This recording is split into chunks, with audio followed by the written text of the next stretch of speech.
melihat dilematik dari partai PD ini terkait ingin mengusung Ahok, artinya ada kabar terakhir mereka nggak jadi. Intinya kan gimana sih mungkin Kak Doni melihat situasi ini, apalagi beberapa hari sebelumnya riuh ya dengan putusan MK gitu masyarakat, gimana Kang? Ya, ini fenomena yang menarik kalau menurut saya. Fenomena menarik begini. Kan semua masyarakat juga tahu bagaimana seorang Anies Baswedan dulu dengan PDIP. Bagaimana seorang Anies Baswedan dulu dengan Ahok berhadapan-hadapan dalam pilkada. Nah, hari ini entah anugerah untuk Anies atau anugerah juga untuk PDIP. Kenapa?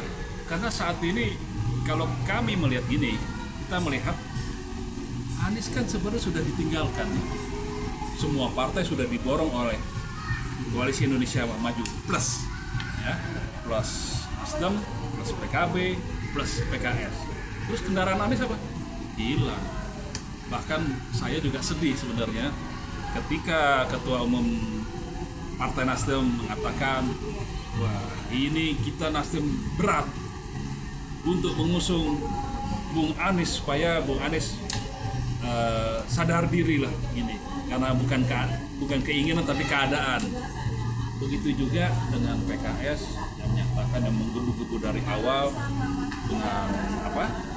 dengan calonnya Pak Soebul Iman, ya aman dari awal, tapi kelihatannya semua menurut saya udah skenario bagaimana caranya di menit-menit terakhir Anies tidak bisa maju. Nah, ini miracle semua, keajaiban menurut saya, keajaiban buat seorang Anies Baswedan.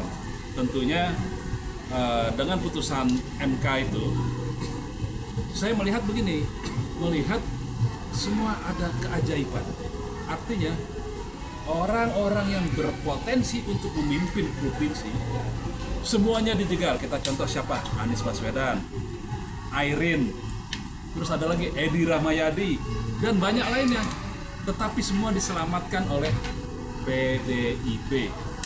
Nah ini kan luar biasa PDIP sekarang. Apakah PDIP ini karena memang sendirian? Apakah juga memang semangatnya untuk kesita atau mau balas dendam, ingin menunjukkan bahwa kami PDIP bisa. Nah disitulah kira-kira ini yang saya bilang miracle-nya ini, dengan ada putusan MK, semua kepala daerah yang berpotensi bisa maju mengikuti, akhirnya bisa maju mengikuti konstelasi pemilihan gubernur. Ya, jadi artinya Kang untuk ini terkait dengan putusan MK kemarin. Nah, apakah PDI dapat juga mencalonkan sekaligus dua dengan artinya dengan ketua dan wakilnya untuk di satu provinsi atau gimana? Ya, pastinya sangat bisa. Karena kan cuma 7,5%, artinya PDI sudah melebihi suaranya dari 7,5%. Akhirnya bisa memajukan sendiri, maupun kepala daerahnya maupun wakil kepala daerah. Tetapi di sini kejelian, menurut saya kejelian atau keberuntungan para kepala daerah yang tersingkirkan, kayak Anies Baswedan, Airin di Banten, Edi Rahmayadi di Sumatera Utara.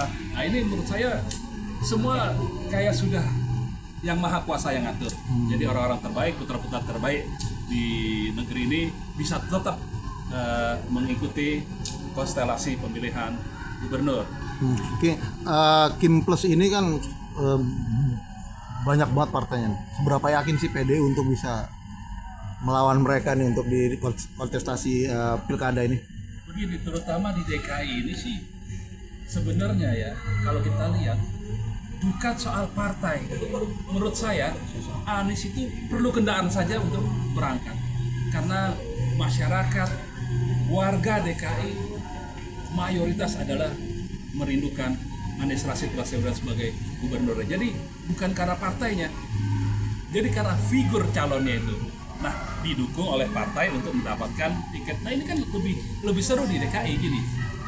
Coba kebayang nggak kita ya, Anies Rashid Baswedan maju melalui PDIP, tim suksesnya adalah Ahok. Ini kan menarik. dua kekuatan itu dijadiin satu, udah nggak ada lawannya deh kalau Betawi bilang gitu. Ya. Ya, melihat kondisi ini juga berarti artinya antara pihak Ahok dengan Anies sendiri sudah bertemu. Nah ini gimana? Ada selentingan nggak pertemuannya seperti apa Kan mereka? Ahok udah nyatakan, gua siap dukung Anies, mati-matian gua dukung Anies. Itu statement Ahok loh di media. Artinya nggak main-main gitu. Saya yakin gini ya, saya salut juga tuh sama Ahok itu ya. Ahok tegak lurus sama partai, walaupun Anies dulu seterunya kompetitor ya, tapi hari ini dia siap memenangkan Anies Rashid Baswedan di DKI. Tapi kan ngeliat kabar terakhir yang walaupun Anies sudah sowan ke kantor DPP PDI, tapi ada kemungkinan dari pemimpin PDI sendiri bisa merubah gitu loh. Nah, Kang, dari nama terakhir kan Rano Karno dengan pilihan satunya itu. Ini gimana nih? Apa nih maksud Anies kemarin kedatangan tapi tiba-tiba tidak sertakan gitu. Walaupun belum pasti ya. Mungkin ini emang kan hari ini sore ini mungkin Iya. sudah declare. Tadi saya melihat sendiri persiapan di ruang terpisah di DPP, di ruang terpisah itu ada Anies dan Sidol. Nah ini juga menarik nih, PDIP cerdas gitu, memasangkan Anies dengan Rano Karno. Rano Karno kan semua orang fenomena udah pasti tahu siapa Rano Karno, Sidol anak Betawi. Nah ini cerdas PDIP dibanding dengan calon lain. Ini menurut saya tamat ini gitu, pilgubnya selesai, apalagi ya RK di DKI selesai. Mestinya coba apa tadi katanya, coba RK pakai baju kaos oranye waktu Persija bertanding kemarin, ada nggak RK pakai kaos itu? Nggak ada. Yang ada siapa?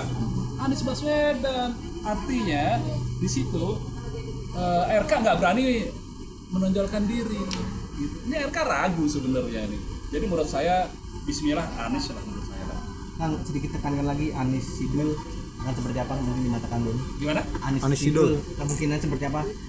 Wah ini sih menurut saya sih fenomena yang luar biasa ini amazing lah menurut saya lah. Ini pasangan yang cerdas, menurut saya PDIP cerdas gitu.